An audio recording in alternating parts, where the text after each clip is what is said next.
Bonjour, ici Sébastien Rivière du site internet chococlick.com. Aujourd'hui, je suis avec Jean-Charles Rouchou. Bonjour Jean-Charles. Bonjour, merci de me recevoir.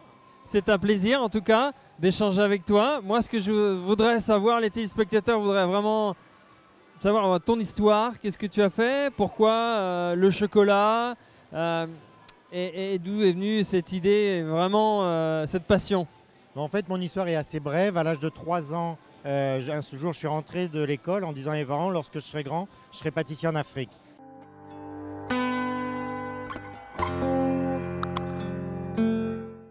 Donc tout a commencé là au plus jeune âge. À 16-17 ans, j'ai fait un apprentissage bien sûr de pâtisserie, chocolaterie, glacerie, confiseur. Et ensuite, je suis monté sur Paris à l'âge de 18 ans pour commencer à travailler. Donc là, j'ai travaillé à la petite chocolatière. Ensuite, chez Guy Savoy, j'ai fait mon armée.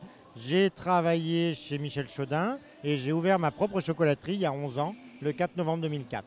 Donc un parcours assez simple, un parcours d'amour, de partage et de marchand de bonheur. Marchand de bonheur, ça j'aime bien, ça c'est vraiment le plaisir du chocolat et tout. Alors, tu te caractérises comme le sur-mesure et tout ça.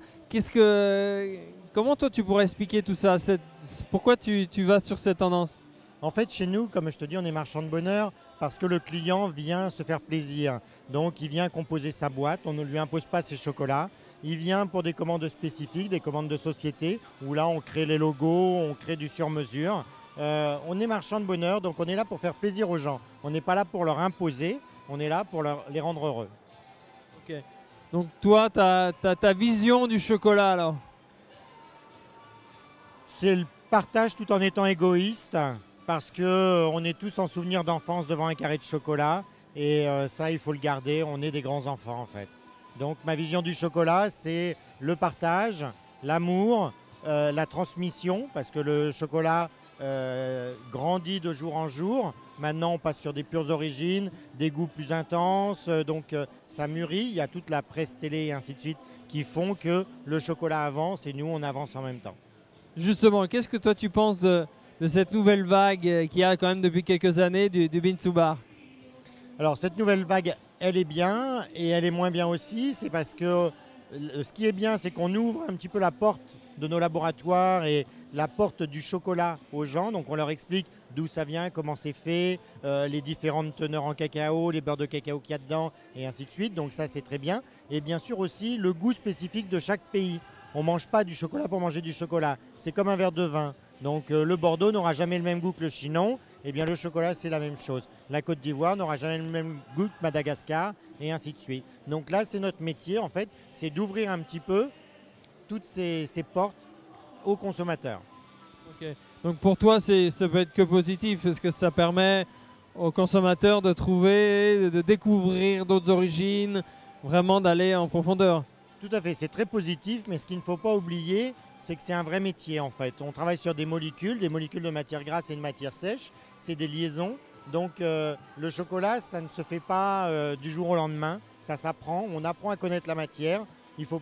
Pour moi, le chocolat, c'est un fauve et nous, on est le dompteur. Donc en fait, on est dans la cage du lion et maintenant, si on n'obéit pas aux règles du chocolat, on se fait manger tout cru. Et toi, sans parler de manger tout cru, j'imagine que tu as un grand rêve chocolat.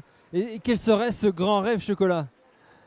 Alors, je n'ai pas qu'un rêve chocolat, j'en ai plein, parce que je suis un enfant comme tout le monde. Maintenant, tous les rêves ne se réaliseront pas, mais il y en a plein qui sont en cours, dont je ne peux pas parler pour l'instant, parce qu'il faut garder pas le secret, mais la joie de pouvoir l'annoncer une fois que ça sera fait. Mais il y aura plein de choses, et de toute façon, quand un rêve ne se fait pas, il y en a un autre qui mûrit, et on continue d'avancer. Donc pleine de nouvelles choses alors dans les mois, années qui viennent alors, si je comprends bien. Exactement. Ok. Plein de nouvelles choses. Bon, et qu'est-ce que tu peux, ta spécialité du moment, quelle est-elle? Alors, notre spécialité du moment, bien sûr, c'est la petite truffe, juste un mélange de chocolat, de crème et de beurre poudré cacao. Il n'y a pas de coquille, donc c'est très fondant. Ensuite, on a bien sûr toutes nos tablettes avec la tablette éphémère. Aujourd'hui, sur le salon, c'est framboise. C'est une tablette qui est faite uniquement le samedi matin et on change de fruits suivant les saisons. Donc fraises, framboises, tout le mois de décembre, c'est marron glacé. Il y aura raisin, il y a figue, il y a mangue, litchi. Voilà, c'est le bonheur du samedi où il faut se lever et la tablette doit être consommée avant le dimanche soir. Ok, donc ça c'est intéressant comme démarche, tout ça, ouais. Ok. Et toi, par rapport à l'avenir, qu'est-ce que quelqu'un qui viendrait chez toi, chez Rochou, qu'est-ce que toi tu dirais ou qu'est-ce que pour qu'il vienne chez toi? Quels sont en quelques mots? Bah, déjà la qualité du produit, ce qu'on essaie de faire, on choisit les meilleures matières premières, ensuite le sourire, l'accueil et après le reste c'est gagné. Tout est dans le chocolat parce qu'en fait lorsque je fabrique mon chocolat j'y mets tout mon amour. Donc tout mon amour est renfermé dans le chocolat. Voilà. Donc ça il faut le garder. Garder l'amour du chocolat chez Rochou, ça, sur mesure, l'amour des nouvelles tablettes, etc. Donc vraiment, c'est des choses je vous invite à déguster, à venir chez Rochou. Et puis en tout cas, je te remercie. Merci à toi et bon salon du chocolat à tous. Merci. En tout cas, moi je vous redis à une prochaine sur chocogeek.com pour une interview complètement chocolatée. Allez, bye bye, ciao.